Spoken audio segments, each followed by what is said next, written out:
Nabi sebut, barang siapa nak dimurahkan rezekinya, jangan tinggalkan dua amalan ini. Pertama, jangan tinggal sedekah subuh. Dan yang kedua, jangan tinggal solat sunat 2 rakaat sebelum subuh. Bangun tengah hari, mimpi nak senang hidup. Nabi sebut dah pada Fatimah, wahai putriku Fatimah, waktu pagi tu Nabi nampak anak dia tengah baring-baring. Wahai anakku Fatimah, bangkitlah, bangunlah daripada tempat tidurmu. Janganlah kamu menjadi seperti kebanyakan orang, kerana sesungguhnya Allah mengurniakan rezeki sebanyak-banyaknya daripada subuh sampailah terbit matahari. Itu sebab sedekah subuh dia tak sebut mesti bagi RM10, RM50, bagi 50 sen, bagi RM1, ikutlah kemampuan kita. Bawa masuk dalam tabung untuk kelenting 10 sen, bagi. Tapi buat hari-hari, tengok macam mana berubah tak berubah hidup kita.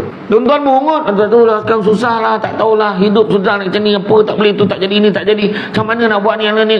Puncanya tak jaga subuh, salah satunya.